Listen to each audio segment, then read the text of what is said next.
Nō reka te atua, mā ngā rango ki te whenua whakaropai ki ngā tangata katoa, ka huri atu ki ngā waka o ta nota, e te pihopa hoki, ta ahi kā ki kone, Ngāti Kawa, Ngāti Rahiri, tēnei te mihi ki a koutou, mō tō manaakitanga ki a tātou i ēnei rā.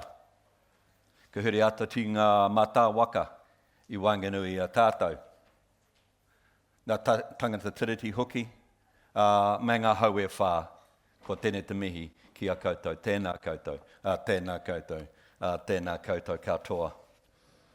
I also want to acknowledge some folk in the room that have a small part to play in me being here today. I acknowledge Dame Claudia Orange, on whose shoulders many of us stand. Claudia, I hope it's not too heavy for you. Also Peter Lynham, who helped me to adjust from being a farmer into the world of academia and historiography. Tēnā koe, Peter. Also John Stenhouse, he marked the dissertation that you supervised for me. He said it was a bit presentist. Anyway, he's gone. So I changed from being a historian to a theologian, and I went to Cambridge. And so Professor Brian Stanley, he welcomed me into that space and helped me to adjust to the theological world and to integrate from history into that space. I then ended up doing a doctorate at Auckland University, and that doctorate was examined by Professor Dominic O'Sullivan. So ka mihi atu ki a koe e te rangatira hoki. I will address today a bloody difficult subject. Those are the words of the iconoclast Ruth Ross about the Treaty of Waitangi, recently echoed in a biography by Bain Atwood. Although slightly tongue-in-cheek, the reference to the inherent complexity of the treaty described last week in the press as a capricious document remains substantively true and cannot be overemphasized. To add to this complexity, I shall argue two main points: that the treaty is a theologically inspired, a theopolitical document, and secondly, that this perspective challenges the simplistic ideas that the public square in Aotearoa is exclusively secular. Despite a confidence by some, I propose that our understanding of the treaty is not yet a settled matter. I approach the subject as a public theologian, drawing on the disciplines of biblical theology, history, and political science. However, the macro lens through which I view the treaty is a reconciliatory one. That is, that the treaty is still a reconciliatory mechanism, and that this is the motivation of this present paper. To that end, I acknowledge the seminal research by Ned Fletcher, who has advanced our understanding of the English treaty and simplified the treaty reconciliation project. His research has challenged the largely uncontested narrative that there is an unreconcilable dissonance between the two language versions. Thus, now, Henry Williams' translation might no longer be seen as inept or the work of a traitor. There is now a credible other view. Importantly, it has potentially redeemed Te Wiramu's reputation, such that at Te Tīmarae, Kaumātua won't need to vigorously defend his carved face on the Pau Tuarongo at Te Tiriti or Waitangi Wharenui. Also, any research which draws upon Karawha's involvement in the treaty might be viewed with less suspicion. Finally, it has gone in some way to restore the mana of the 39 rangatira who signed the English treaty at Port Waikato and contested a Matiki Mai comment that the English version has no mana. A view reiterated this week by a Pākehā treaty educator in E Tangata who declared that in November 2014 the Waitangi Tribunal abandoned the great pretense that the English version had legitimacy. Nō reira e te rangatira tēnā koe. In 1934, the Governor-General of New Zealand, Lord Bledisloe, drew upon a reconciliation metaphor from Te Ao Māori. Upon gifting the Waitangi treaty grounds back to the nation, he said, "Let Waitangi be a tatau pounamu, a sacred doorway for us all, a symbol of peace and unity." He then prayed, "O God, grant us that this sacred compact then made in these waters be faithfully and honourably kept for all times to come." That's public theology in less contested times. Simply, public theology is just talking about God stuff outside the church, or theology in the public square. However, doing public theology in Aotearoa is different to Bledisloe's time and is not without its challenges. Llanelli Caddy stated, read the discipline, "It's not a theology that is indifferent to its historical location, but one which seeks to address the particular dilemmas of the age." So dilemmas for a public theology in this land are several.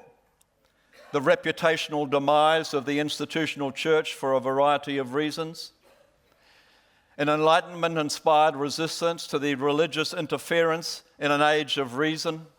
This latter perspective contributes to the narrative that the Pākehā public spaces are deemed secular, off limits to the metaphysical.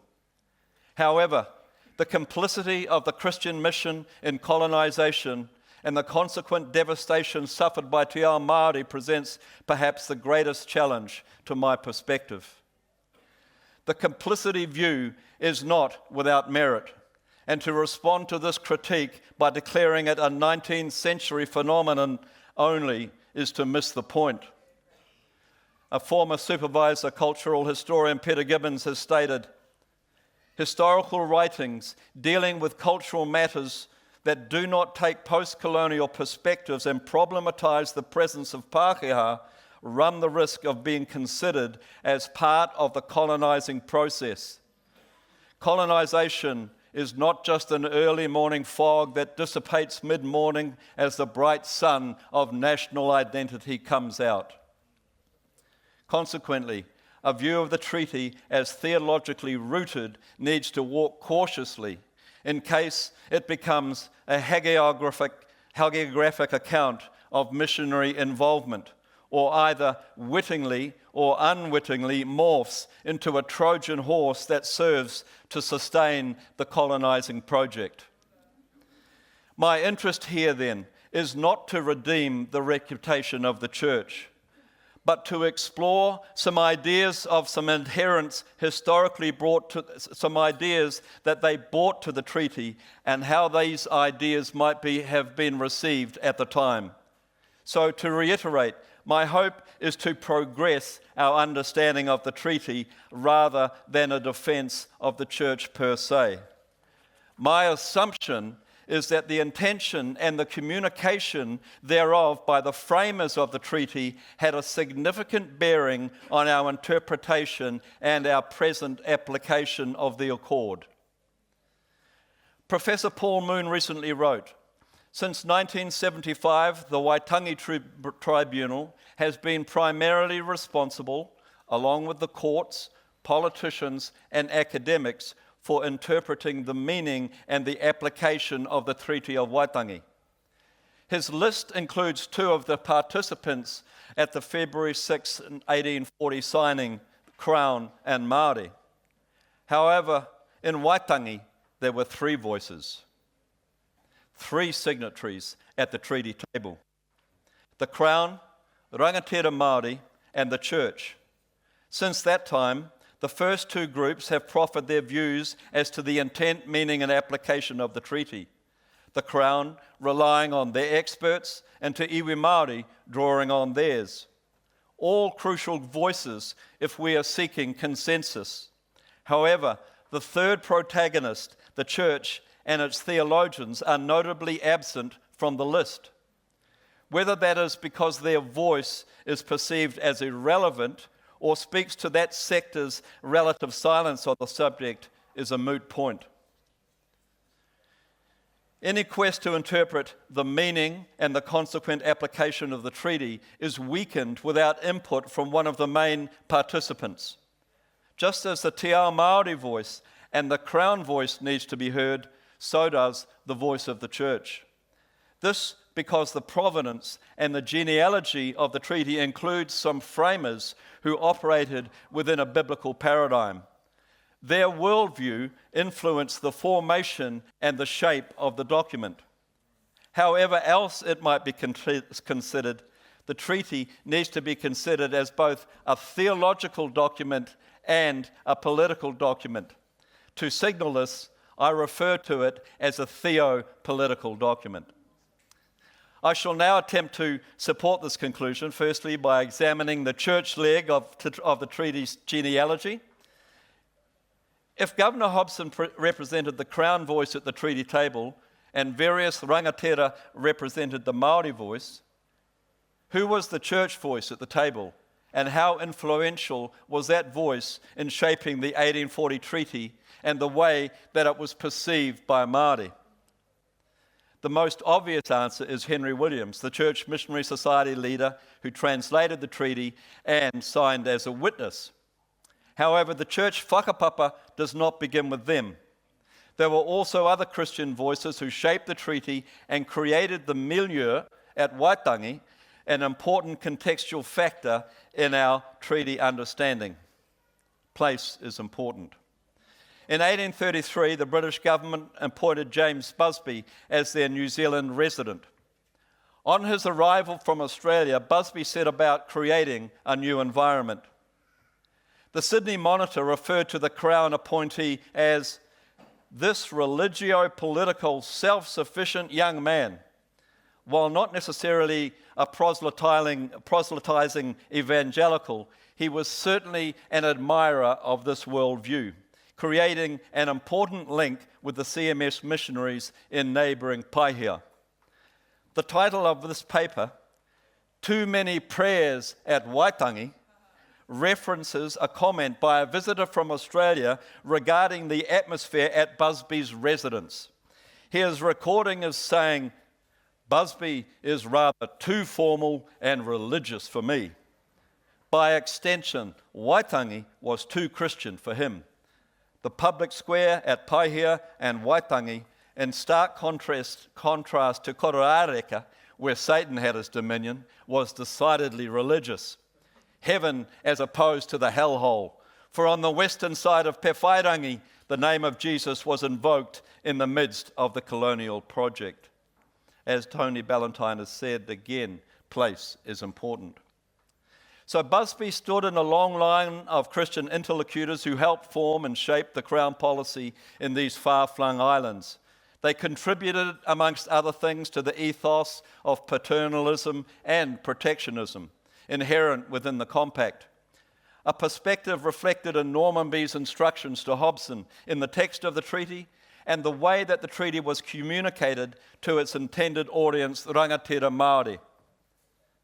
Besides Busby, a theological genealogy of the treaty would include several others. For example, individuals from the Evangelical Humanitarian Network, the Clapham Community, the Church Missionary Society, and the Colonial Office. The treaty didn't arise within an intellectual, political, or cultural vacuum, but religious persons such as Danderson Coates, William Wilberforce, Lord Glenelg, Lord Normanby, and James Stephens Jr., the permanent undersecretary at the Colonial Office, all contributed to its momentum and to its personality. James Stephens Jr. wrote, I cannot but be thankful for the innumerable opportunities which have been afforded me of contributing to the mitigation, if not the prevention, of the cruel wrongs which our country has inflicted on so large a portion of the human race.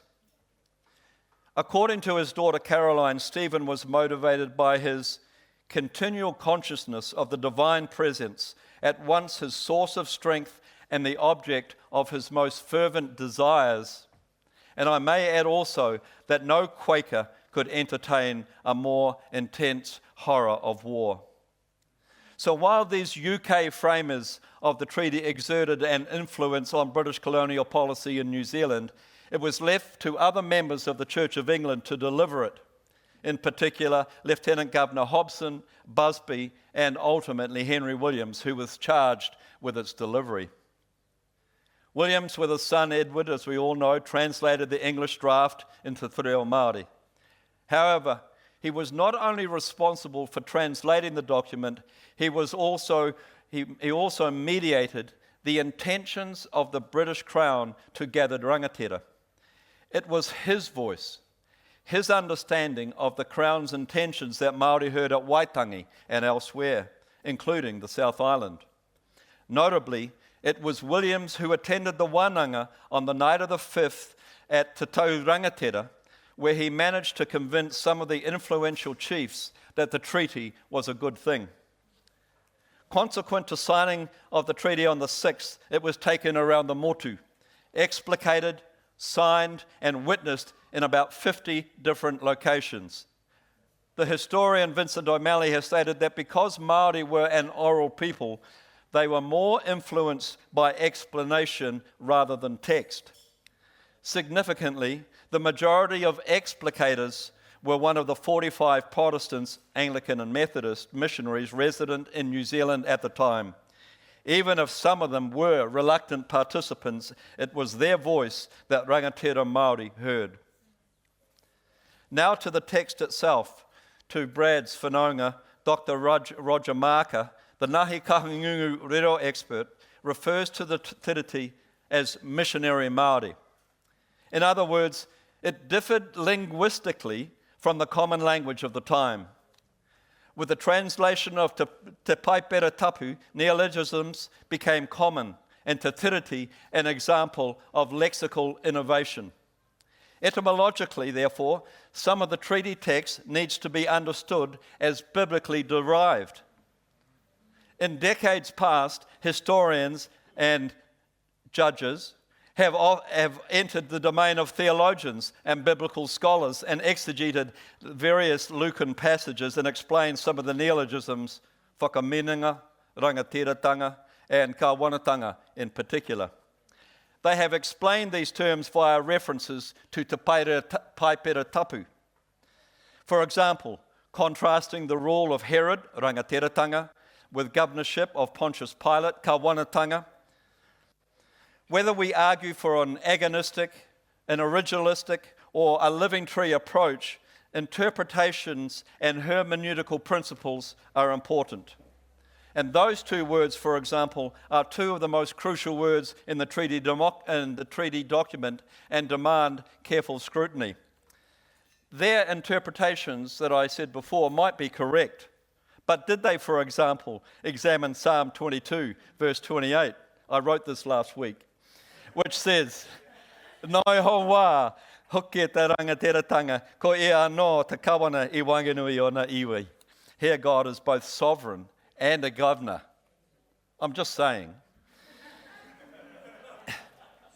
In any case, if there is any doubt, there is a public theologian whose linguistic dexterity sheds some light on sovereignty and the relationship between kawanatanga and rangatiratanga. The influential baptized chief, Te Rarawa chief, Nōpera Panikariao, was a peripatetic Bible teacher who signed Te Tiriti in Kaitaia. The night before the signing, Nōpera visited the CMS missionary William Paki to discuss the treaty and particularly the meaning of the terms sovereignty and kawanatanga. Paki was a renowned te reo speaker who helped translate the New Testament into Māori. Following the conversation with Paki and another CMS missionary, Richard Taylor, Panikariao the next day expressed his support and influenced 45 other northern chiefs to sign. Panikariao understood that Māori would retain their rangatira status among their people and that the Crown would exercise a limited sovereignty over in the land, exercising governorship or kawanatanga over the new settlers. This understanding inspired his famous maxim, "A shadow of the land will go to the Queen, but the substance will retain with me." Ko te ātārangi o te whenua ku hoatu ki te kuini, ko te oni I mau. According to the eyewitness, the colonial surgeon John Johnson, this elegant figure of speech by which he expressed the word sovereignty showed that he had pondered deeply on the conversation the previous evening. Thus, in his whakatauki, sovereignty equates to a shadow of the land, and rangatiratanga equates to the substance of the land. Now, it's possible that Panikariau, a lay theologian, borrowed the metaphor from the scriptures. Biblical metaphors were frequently employed by Māori at the time to describe the nation's political state. An example being Naboth's vineyard, which describes the loss of land and crown betrayal. The term shadow, ātārangi, appears frequently in both testaments. Probably Psalm 23 is the most known example. However, in the New Testament letter to the Hebrews, the writer describes the priestly role and its authority on earth as being a derived authority. The earth, the realm of that lesser authority, is described as a shadow of heaven, or he ātārangi no ngā mea rangi. Heaven is the place where ultimate sovereignty is exercised, and earth is a shadow, the place of human governorship or stewardship. This concept also appears in the Lord's Prayer. Let your kingdom come on earth as it is in heaven. Kia tai mai tai rangatiratanga kia pai ai ki runga ki te whenua, kia reti anō ki tō te rangi. Rangatiratanga here refers to a heavenly and higher authority. The term Henry Williams chose to describe the autonomous status of rangatira, Panikariau understood the treaty arrangement to mean that his authority as a chief was the substantial authority in the land, while the crown sovereignty was a shadow of that authority to reflect the mana of Māori leadership. The above covers some of the possible theological layers within Te Tiriti. However, there are some other ethical characteristics of treaties in general, and in particular, the theo-ethical underpinning of the Waitangi Treaty that needs some consideration. Ethics that would have been conveyed to the rangatira by Henry Williams and by other missionaries throughout the Motu. Counterintuitively, I turn to Bain Atwood's recent book, A Bloody Difficult Subject, Ruth Ross, to Treaty of Waitangi and Making History. He raises the ethical dimension of the treaty while critiquing different historical approaches over the years, and he writes, just as problems have arisen about the proper place of the treaty, there is a risk that history itself, as a form of knowledge, has been too important in New Zealand politics, culture, and society more generally. We need to ask, he says, what role history and its practitioners are best to play. Many of the matters at stake in regard to the treaty concern justice and ethics, and so are legal and philosophical in nature rather than historical. Consequently, they require the kind of judgments that lawyers and philosophers are probably better trained to make. He goes on to say, this is not to suggest that historians do not or did not have a role to play, but it does mean that they need to be clear about the role that they and their discipline are best able to perform. So although Atwood doesn't explicitly invite theologians into the treaty conversation, his concern for justice and ethics falls within the theological orbit. A concern made more definitive by Saskatchewan Treaty Commissioner Judge David Arnott. In treaty application, fulfilling the covenant, he said, in order to implement the treaty relationship and fulfill the promises of the treaty, there needs to be revitalization based upon 4 pillars of reconciliation: political, legal, socio-economic, and spiritual. This 4-pillar model echoes Mason Jury's Te Whare Tapawha, which compares an individual's health and well-being to a wharenui or meeting house with 4 walls. These walls represent taha wairua, taha hiningaro, and taha tinana, and taha whānau as social well-being. If we were to imagine the treaty akin to a four-sided whare, we can acknowledge that three sides of the whare have been attended, while the taha wairua, or its spiritual well-being, has been emphasised. This is grist for the theologian's mill.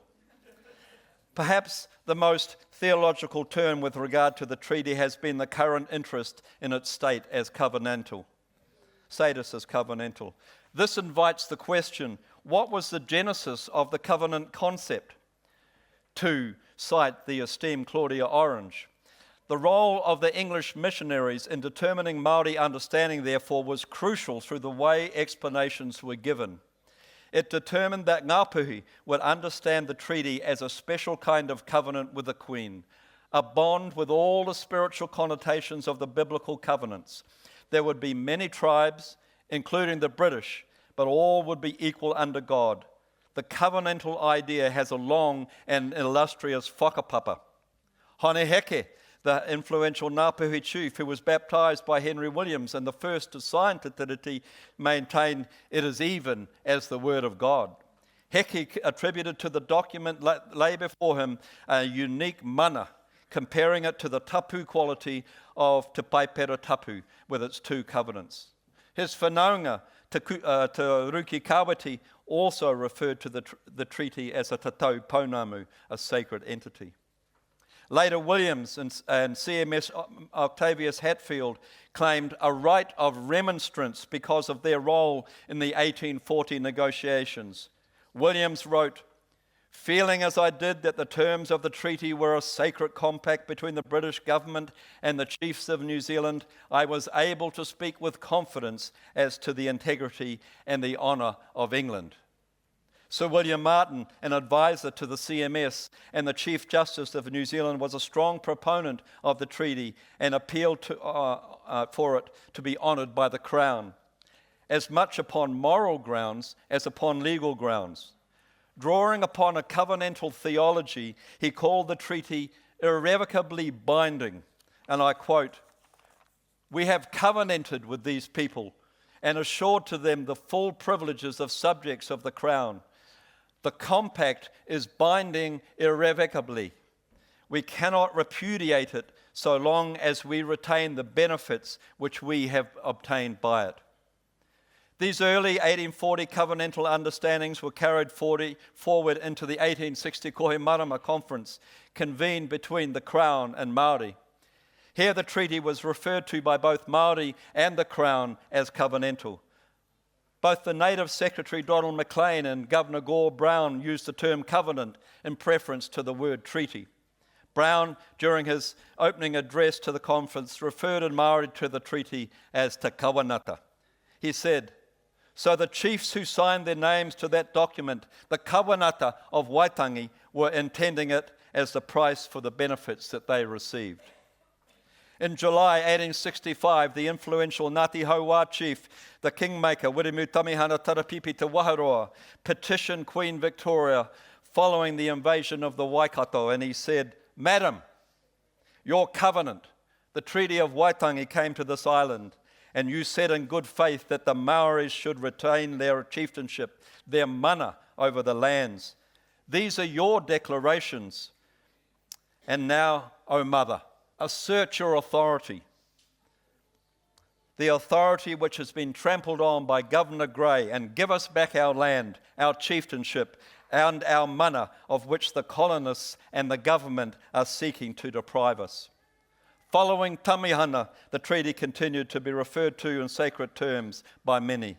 The tapu claim was continued into the 20th century by Mere Rikiriki, Wiremu Ratana, and later reiterated by Bishop Manuhuia Bennett, Professor Manuka Henare, Bishop Whakahuihui Verco, and others. In 2022, Dame Cindy Kiro, on her Waitangi Day address, referred to the tiriti as a sacred covenant. Finally, the Human Rights Commission has declared there are two key ideas which for Māori mark out the treaty as more than a legal contract. First, it is a kawanata, a covenant or sacred compact with obligations on both sides. Secondly, because the ancestral moko markings or the Māori language version, the treaty, is a taonga tapu, a sacred treasure. Provoked some years ago by Alan Davidson, I covered the theological argument for equating the biblical idea of treaty as covenant with the Waitangi Treaty in my PhD thesis, so I will not rehearse the argument here, except to make a few qualifications relevant to the wider argument. While not all rangatira would have used the term kawanata, many would have been familiar with the broad concept from their own world. Also, the depth of understanding of Christian Māori re-covenantal theology would have varied. However, this does not detract from the resource that the concept brings to our treaty understandings, in the same way that terms associated with the treaty such as mana, whakapapa, and contra proferentum are important to understand and bring to the treaty narrative, so is the term kawanata. The most ubiquitous use of covenant as a relational mechanism to order societies has prompted South African theologian Smith to label the notion of covenant as the central metaphor for public life.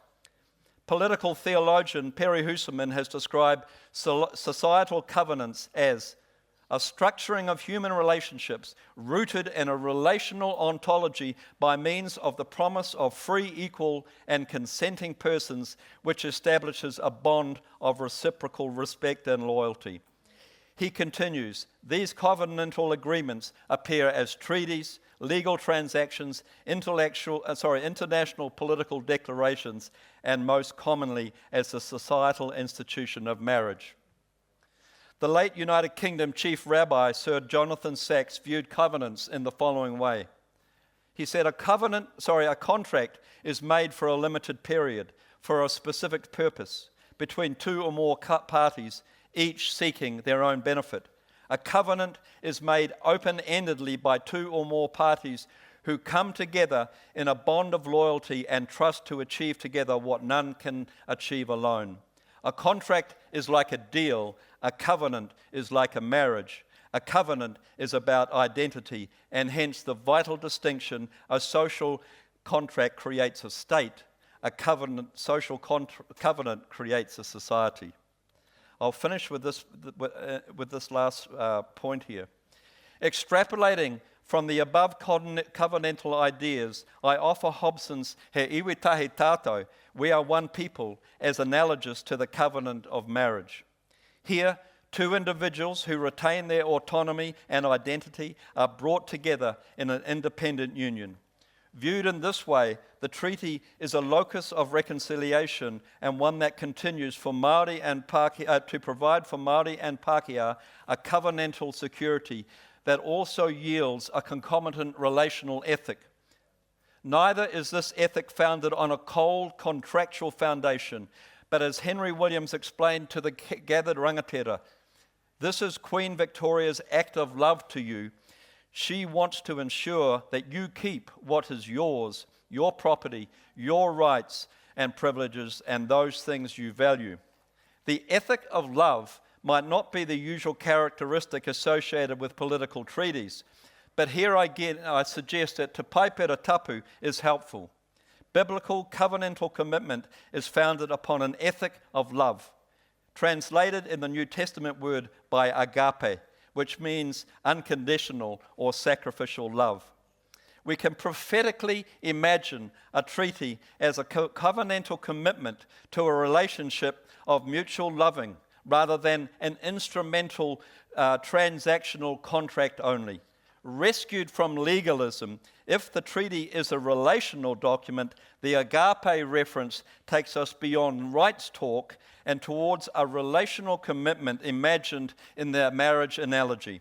Agape in the New Testament is personified in the Christ example of kenosis, or self-emptying on the cross, which in turn leads to a cruciform ethic of sacrificial love. Finally, on this point, if marriage is an appropriate metaphor, it begs the question, despite Martin Williams' irrevocable statement, could the treaty be annulled?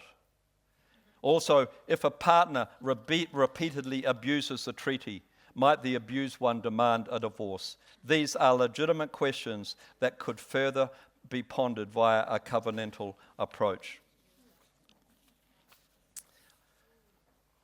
A quote to conclude from the speech by Whakahuihu Verko in 1990 here on the treaty grounds. I will just quote a part of it. He says, I want to quote from Psalm 137. By the rivers of Babylon we sat down. There we wept when we remembered Zion. He said it's much more expressive in Māori, and I take liberty with the scriptures. Ki te taha o ngā wai o Waitangi noho ana tātou ki reira. E tangi ana tātou, tātou mahara ki ahiro. We wept as we remembered Waitangi. He said, we have come to this sacred ground because our tupuna left us this ground. 150 years ago, a compact was signed. A covenant was made between two people, a unique and unusual circumstance. As I remember the songs of this land, as I remember the history of this land, I weep here on the shores of the Bay of Islands. May God grant us the courage to be honest with one another, to be sincere with one another, and above all to love one another in the strength of God. So I come to the waters of Waitangi to weep for what could have been a unique document in the history of the world of Indigenous people with Pākehā. And I still have the hope that we can do it. Let us sit and listen to one another. Nō reira, tēnā koutou, tēnā koutou, tēnā koutou katoa.